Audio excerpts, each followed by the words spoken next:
Olá, prezado ouvinte da Palavra de Deus. Dando continuidade ao mandamento que foi esquecido, gostaria de fazer as minhas sinceras considerações finais. Existem algumas razões pelas quais nos leva a crermos que o sábado está em vigência, assim como os outros 9 mandamentos da Santa Lei de Deus estão em vigência.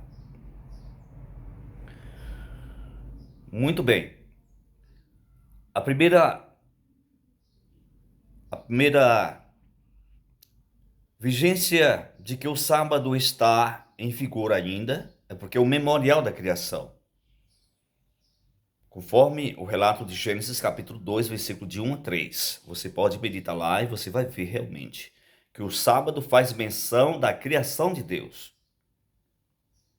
Por esse motivo, nós guardamos o sábado, porque o sábado faz menção de que Deus, ele criou os céus, a terra, o mar e a fonte das águas e todas as coisas criadas em todo o universo.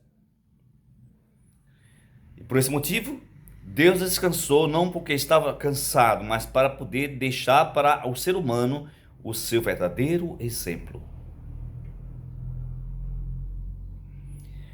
O segundo motivo pelo qual nós guardamos o sábado porque é um mandamento que está escrito em tábuas de pedras pelo próprio dedo de Deus, conforme Êxodo capítulo 20, versículo de 8 a 11. Onde a Bíblia diz que este mandamento menciona Deus como Criador dos céus, da terra e do mar e de todas as fontes de águas vivas, e todas as coisas foram criadas por Ele, e sem Ele nada do que foi feito se fez. Nós guardamos o sábado, porque entre os 10 mandamentos é o único que menciona Deus como Criador dos céus, da terra e do mar e de todas as fontes de águas vivas. E é por esse motivo e por essa razão que o inimigo realmente quer desfazer, entendeu? De Deus como Criador de todas as coisas, e ele quer tirar da mente do ser humano que Deus, ele é o autor de todas as coisas. E uma vez que ele tira o mandamento do sábado da mente do ser humano, ele está realmente levando o ser humano a deixar de reconhecer como Deus ele é o criador de todas as coisas, porque esse mandamento menciona Deus como o originador da vida. Os demais mandamentos não mencionam o que o sábado menciona. O sábado menciona no livro de Êxodo, nos 10 mandamentos, que Deus ele é o criador dos céus, da terra e de tudo que neles há. Então, o inimigo, ele quer sempre colocar um pretexto para poder afastar o ser humano do seu criador. Outra evidência de que o sábado realmente ele está em vigor, e nós observamos por esta razão, porque no final do tempo o sábado vai servir de sinal entre Deus e seu povo. Ezequiel capítulo 20, versículo 12, versículo 20, que diz: "E também lhes deis os meus sábados para servir de sinal entre mim e vós, para que saibais que eu sou o Senhor que vos santifica." Ezequiel capítulo 20, versículo 12, versículo 20. Guarde esse texto na tua mente, que no final do tempo o sábado vai servir de sinal entre Deus e seu povo. Ok? Porque o outro sinal que vai realmente marcar quem não é de Deus é um dia contrário ao sábado, que vai ser decretado pelo homem no final da história desse mundo. Bem, outra evidência que nós então observamos o sábado, e nós íamos à igreja ao sábado para podermos seguirmos o exemplo do verdadeiro mestre Jesus Cristo. O Evangelho de Lucas, capítulo 4, versículo 16. Examine lá. Outra evidência de que nós guardamos o sábado, porque após a crucifixão de Jesus Cristo, os seus seguidores continuaram guardando este santo mandamento. Examine aí o livro de Lucas, capítulo 24, capítulo 23, versículo 20, 54 a 56. Outra evidência de que nós então acreditamos que o sábado está em vigência é porque o que está escrito no livro de Mateus, capítulo 5, versículo 17, porque a Bíblia diz que Jesus não veio para destruir a lei. Ele não veio nem destruir a lei, nem os profetas, ele não veio destruir, mas ele veio cumprir a lei.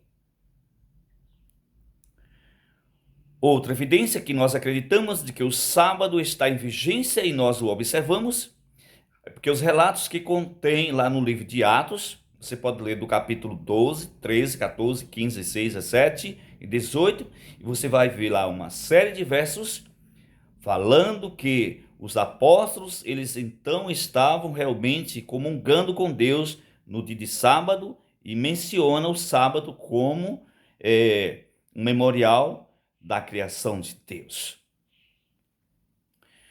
Se você quiser realmente esses versos, você pode me pedir que eu vou mandar um a um para você. Outra evidência de que nós guardamos o sábado, porque o sábado ele não pode ser anulado pelo homem por meio da fé. Romanos capítulo 3, versículo 31.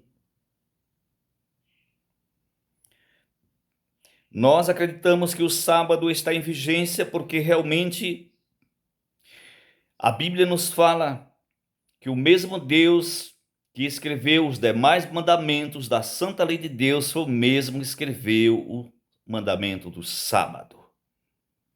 Tiago capítulo 2, versículo 8 a 12. O sábado também é um mandamento entre os 10 mandamentos da santa lei de Deus. E a Bíblia fala através de Tiago que estes santos mandamentos eles continuam em vigor, chamado de a lei régia, a lei real, a lei da liberdade. Nós acreditamos e nós o guardamos o Santo Sábado porque realmente o último livro da Bíblia, o Apocalipse, menciona que o povo de Deus, no tempo do fim, vai ser reconhecido como os que guardam os mandamentos de Deus e têm o testemunho de Jesus. Apocalipse, capítulo 12, versículo 17. Nós acreditamos que o sábado realmente está inserido entre um contexto de mandamentos, que é um transcrito do caráter de Deus, e assim nós observamos, porque está escrito em Apocalipse capítulo 14, versículo 12, aonde menciona que o povo de Deus será reconhecido pelos mandamentos de Deus e a fé em Jesus Cristo. Nós acreditamos que este santo mandamento, ele está em vigor, porque o apóstolo João, o último dos apóstolos, no livro de Apocalipse, no capítulo 19 e o versículo 10, a Bíblia menciona que nós somos irmãos daquele que estavam falando com João. Que irmãos são esses mencionados pelo anjo? Os que guardam os mandamentos de Deus e têm o testemunho de Jesus, e o testemunho de Jesus é o espírito da profecia. O inimigo, ele é o inimigo número 1 da lei de Deus, porque a lei de Deus revela o caráter de Deus. O inimigo é o inimigo da lei de Deus, porque a lei de Deus revela quem nós somos. Como disse Paulo, é a lei pecado? De modo nenhum, porque antes eu não teria conhecido o pecado se não fosse por intermédio da lei. Então, o inimigo é inimigo da lei de Deus, porque a lei de Deus revela quem nós somos. Pecadores, miseráveis, falhos, imperfeitos. E aí, ele tenta lançar esta ilusão, este engano na mente do ser humano, para poder realmente ver o ser humano enganado. Assim como ele enganou Adão e Eva lá no princípio, que Deus disse assim, ó, não coma da árvore proibida. E essa forma de Deus expressar para os seres humanos ainda continua. E o inimigo continua dizendo para os seres humanos, não tem problema não, você pode fazer isso ou aquilo outro, não precisa você obedecer isso não. porque já foi cancelado, já foi abolido. Então nós devemos tomar muito cuidado, porque o inimigo ele é astuto, ele enganou os anjos no céu e ele vai enganar os habitantes da terra.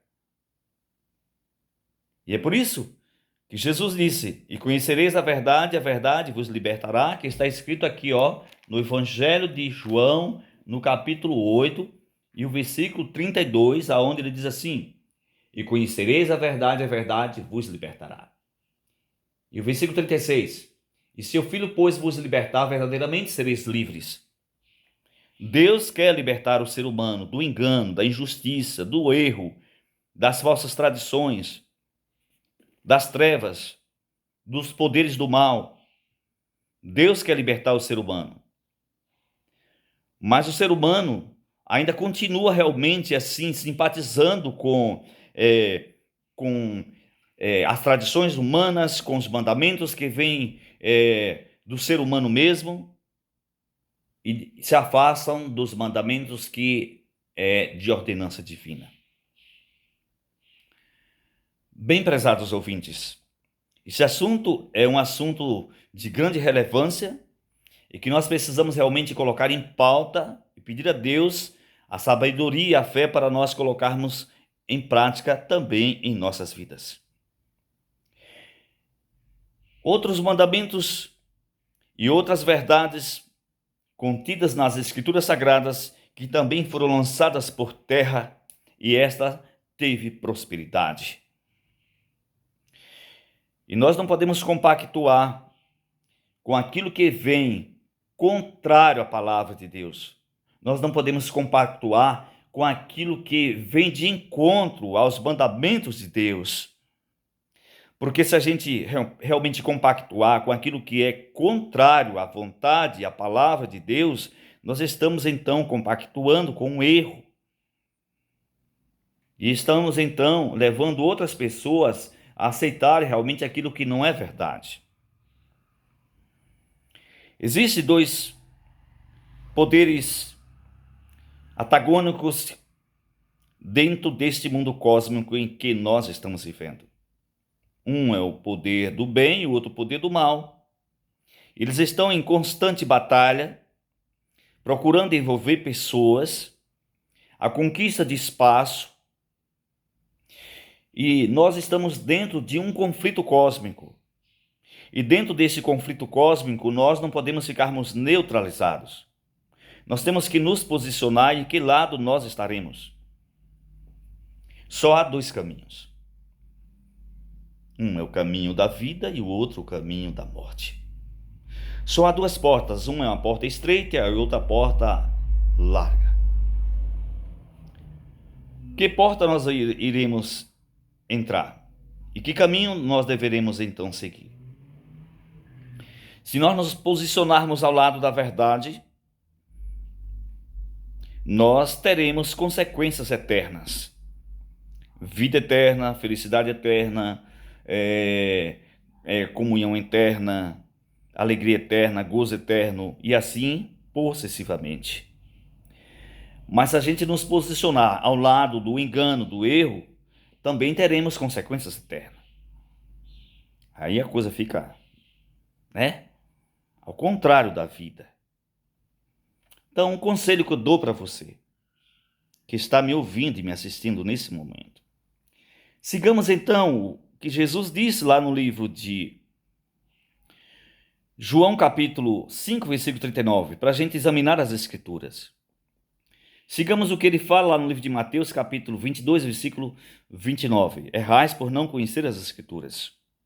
E nós não podemos correr o risco de sermos como pregos que são guiados pela cabeça de um martelo. Jesus disse que se um cego guiar outro cego, ambos cairão no barranco.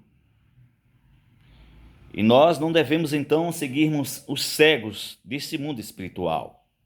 Porque o Deus desse século cegou a mente dos incrédulos, a fim de que a luz do evangelho não lhes resplandeça, conforme que está escrito no livro de Coríntios capítulo 4, versículo 4. Você pode examinar lá, em uma das suas epístolas. Lá está escrito isso, ok? Entendeu? Então, deixa eu afirmar para você o que está escrito no livro de Efésios, no capítulo 2 e o versículo 8, aonde o grande apóstolo, chamado Paulo, ele diz o seguinte. Efésios, capítulo 2, versículo 8. Lá diz assim: sois salvos pela graça, mediante a fé. Isso não é dom de vós, é dom de Deus. O que nos salva não é a lei. O que nos salva é a graça. E a graça é uma pessoa, e essa pessoa é Jesus Cristo. Mas para Jesus Cristo nos salvar, é necessário a gente exercitar a fé. E a fé, para ser exercitada, a gente tem que seguir o conselho de Paulo aos Romanos capítulo 10, versículo 17. E a fé vem pela pregação, e a pregação vem pela palavra de Deus. Tem pessoas que querem ter a fé, mas não querem ouvir a palavra. Tem pessoas que querem a fé, mas não querem exercitar o que o texto bíblico diz a respeito de determinadas coisas que vêm da palavra de Deus. Então nós temos que separar tempo para ouvir realmente as verdades contidas nas Escrituras Sagradas. Esse assunto, ele vai muito mais além do que isso. Mas eu vou parar esse vídeo por aqui, porque eu já falei muito a respeito desse assunto, mas se você tiver a curiosidade, querer saber mais, se aprofundar mais a respeito desse assunto, conte comigo, esse falho vaso de barro que sou. Estou aqui para somar e não para diminuir. Estou aqui para poder compartilhar as verdades contidas na palavra de Deus para esse tempo presente. Deixa eu falar uma coisa para você. O apóstolo Paulo, inspirado pelo Espírito Santo, lá na sua primeira epístola, no capítulo 4 de Timóteo, ele disse que em tempos posteriores, alguns iam se apostatar da fé, dando ouvido a mandamentos de homens e ensinamentos de demônios. Por exemplo, o ensinamento de que o sábado não precisa ser mais guardado é um ensinamento de homens e não de Deus. Ok? Me entende? Entendeu? E por esse caminho, a gente percebe que milhões de pessoas estão realmente abraçando este engano, né? Essa falsa tradição que veio do paganismo e entrou dentro do seio das igrejas. E as pessoas abraçaram essa causa. E é por isso que a Bíblia fala que as pessoas então abandonaram o mandamento de Deus para seguir a tradição dos homens. Ficamos atentos. Tomamos cuidados. Examinemos então o texto da Bíblia, a palavra de Deus, a fim de nós não sermos enganados nesse tempo do fim. Queridos amigos, prezados ouvintes, ouvindo a voz de Deus, você vai ficar realmente esclarecido de toda a verdade contida para esse tempo presente, para você e a sua família também. Deixo aqui o meu abraço, o meu carinho que eu tenho por você. Deus ama você e Ele não quer ver você realmente sendo enganado. Abrace a verdade como um todo. Alguém então pergunta: quantos acham que eu devo falar um pouquinho da verdade? A segunda pergunta: quantos acham que eu devo falar toda a verdade?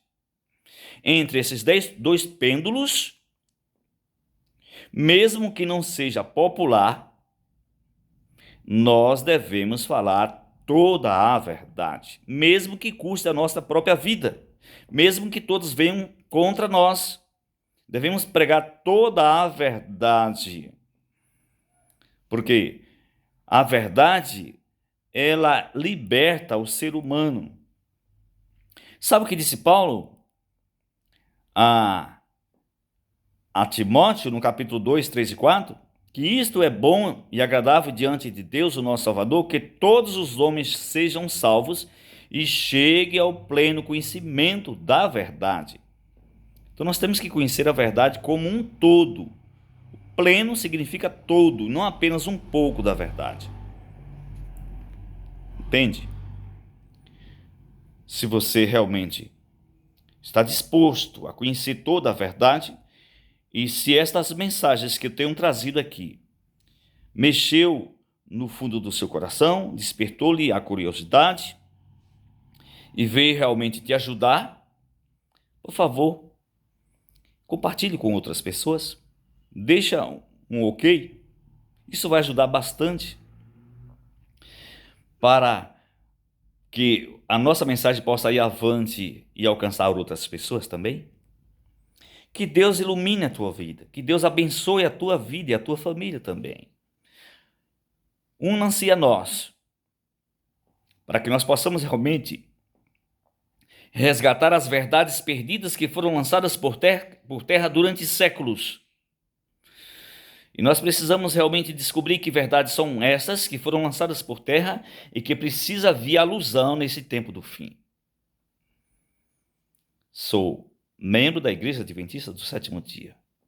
Deus ama muito você. Deixa eu falar uma coisa para você. Deus tem um povo espalhado em todos os organismos religiosos da face da terra. E nesse tempo do fim, as pessoas que são sinceras, que são verdadeiras, que são leais, elas vão descobrir a verdade e vai se unir com o povo que está proclamando essas verdades contidas nas Escrituras Sagradas. Deus te ama. E eu amo você também. E por esse motivo que estou aqui trazendo esta mensagem inspirada pelo nosso Pai, que estás nos céus. Que o Espírito Santo possa iluminar as nossas mentes e transformar as nossas vidas e corrigir os nossos defeitos de caráter até que Jesus Cristo volte. Amém? Receba, em nome do Senhor Jesus Cristo.